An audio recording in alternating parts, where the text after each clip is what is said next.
Halo, selamat datang di pemaparan materi kita kali ini. Oke, hari ini kita bakal ngebedah sebuah kisah yang jujur aja, bener-bener dramatis dan memikat. Ini langsung diambil dari literatur medis dan laporan investigasi. Kita bakal ngomongin kisah nyata seorang dokter.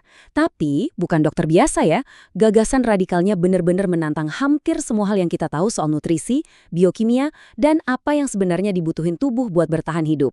Jadi ini bukan sekedar diskusi medis biasa, ini soal gimana satu sudut pandang aja bisa mengguncang seluruh industri. Oke, yuk langsung kita selami. Coba bayangin deh, sejak kecil kita kan selalu diajarin kalau gula itu musuh utama kesehatan. Racun putih gitu biasanya orang nyebut. Tapi gimana kalau ternyata pemahaman kita selama ini kebalik? Gimana kalau sesuatu yang selalu dianggap ngerusak tubuh kita justru merupakan elemen yang benar-benar krusial buat kehidupan itu sendiri? Nah, ini dia premis utamanya. Gagasan dari tokoh yang bakal kita bahas hari ini yang pastinya bakal bikin kita mikir ulang soal diet modern. Bagian pertama. Dokter disiden. Kenalin, beliau adalah Dr. Dia Al-Awadi. Beliau ini bukan orang sembarangan. Dr. Al-Awadi adalah akademisi ternama dan profesor di bidang anestesi dan perawatan intensif di Universitas Qasr Al-Aini Kairo. Latar belakangnya di dunia perawatan kritis dan trauma, ini nih yang ngebentuk cara pikirnya. Bayangin aja, bertahun-tahun di unit gawat darurat, ngelihat batas tipis antara hidup dan mati tiap hari, pastinya bikin beliau mulai mempertanyakan protokol medis yang udah baku. Sikapnya netral tapi tegas banget. Buat beliau, panduan klinis itu ya cuma sekedar alat orientasi aja, bukan jaminan pasti buat kesembuhan pasien. Nah, sikap skeptisnya yang sangat ilmiah ini perlahan bikin dia jadi sosok yang bisa dibilang disiden atau penentang di komunitas medisnya sendiri. Masuk ke bagian kedua. Gula sebagai kehidupan.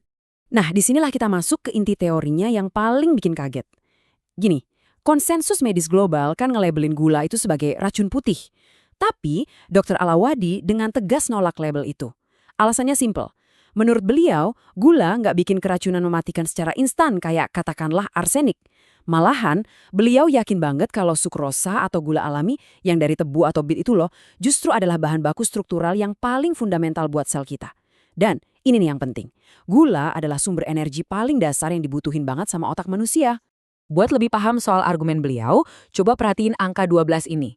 Kenapa 12?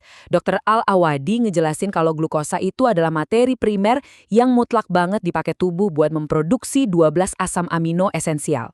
Asam amino ini bukan sekedar nutrisi tambahan ya, mereka ini benar-benar blok bangunan utama yang tugasnya membentuk dan memelihara seluruh struktur otot di dalam tubuh kita. Lebih jauh lagi, beliau nekenin kalau gula itu bukan sekedar kalori atau bahan bakar yang kalau udah dibakar ya udah hilang. Bukan gitu. Gula adalah kebutuhan kimiawi yang udah tertanam di dalam siklus biologi kita. Tubuh kita itu pakai glukosa secara struktural buat proses-proses yang super rumit kayak pembelahan sel dan pembentukan rantai DNA. Beliau bahkan ngasih contoh yang sangat spesifik. Produksi sperma besar-besaran di dalam tubuh itu sama sekali nggak bakal mungkin terjadi tanpa adanya gula sebagai fondasinya. Masuk akal kan? Lanjut ke bagian ketiga, mekanisme penyelamatan. Jadi poin krusialnya gini, kalau gula emang sepenting itu, kenapa kadar gula sering banget melonjak tinggi pas kita lagi sakit? Nah, Dr. Al-Awadi punya analogi yang brilian banget. Beliau nganalogikan gula kayak petugas pemadam kebakaran. Kalau kalian ngelihat banyak pemadam kebakaran di gedung yang lagi kebakar, kalian gak bakal nyalahin mereka sebagai penyebab apinya kan? Sama persis kayak tubuh kita. Pas ada peradangan, trauma, atau infeksi parah, tubuh secara otomatis bakal naikin gula darah. Gula ada di sana bukan sebagai biang kerok penakitnya, tapi justru dikirim buat menyelamatkan situasi kritis tersebut. Singkatnya, menurut teori ini, korelasi itu belum tentu sebab akibat. Perspektif ini otomatis ngubah cara Dr. Al-Awadi ngelihat fungsi insulin. Beliau nganggap insulin itu cuma hormon pencernaan lokal yang tugas utamanya ya buat otot. Makanya, beliau ngeritik banget pendekatan konvensional yang secara agresif nurunin gula darah pakai insulin. Menurut beliau, pas insulin beredar berlebihan di seluruh aliran darah, hormon ini malah bisa jadi bahaya. Selain itu, beliau juga ngerasa kalau kita terlalu fokus buat nurunin angka gula doang, kita malah ngabaikan akar masalahnya, atau gejala prediabetes yang sebenarnya udah muncul bertahun-tahun sebelumnya. Kita masuk ke bagian keempat, diet alternatif. Pastinya dengan fondasi teori seluler yang beda banget ini, pendekatan praktisnya juga harus beda dong. Dr. Al-Awadi ngerancang 5 pilar utama buat program nutrisinya yang benar-benar lepas dari obat-obatan kimia. Pertama, beliau ngelarang sayuran berserat tidak larut. Beliau nyebutnya serat plastik karena dianggap bisa melukai sistem pencernaan. Kedua, batasi konsumsi gandum modern yang dimodifikasi secara genetik. Ketiga, puasa kering yang nanti bakal kita bahas lebih dalam. Keempat, wajib konsumsi gula alami, kayak madu atau gula tebu, yang beliau anggap sebagai desain biologi sempurna. Dan yang kelima, kita dianjurkan buat makan dan minum murni cuma pas kita benar-benar ngerasa lapar dan haus. Nah, mari kita bahas lebih detail aturan yang paling esensial ini. Puasa kering. Kalau puasa konvensional kan biasanya fokusnya ke defisit kalori ya. Tapi puasa kering ala Al-Awadi ini beda. Tujuannya adalah buat maksa tubuh mengaktifkan mesin internalnya.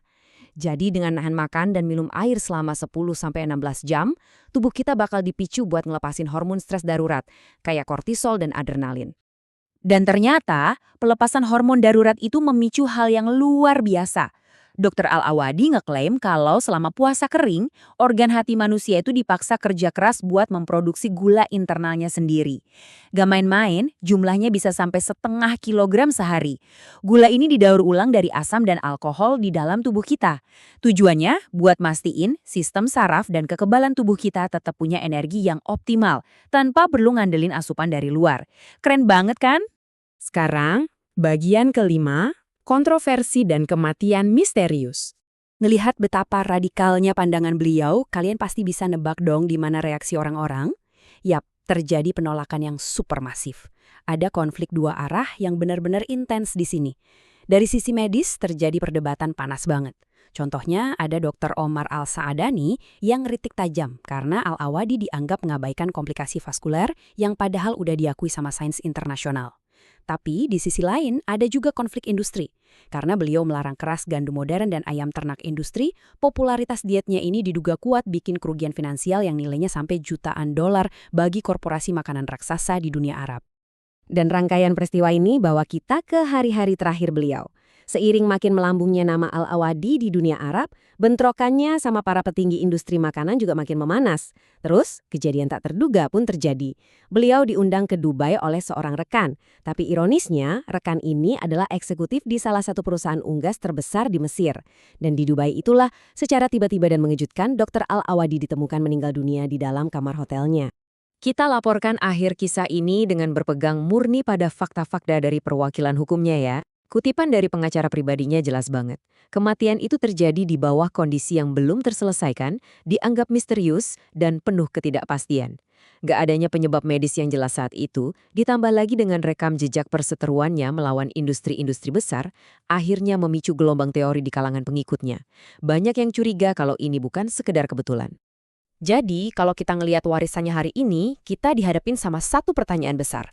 Apakah Dr. Dian Al-Awadi ini cuma seorang penentang medis yang ajarannya ngebahayain kesehatan masyarakat?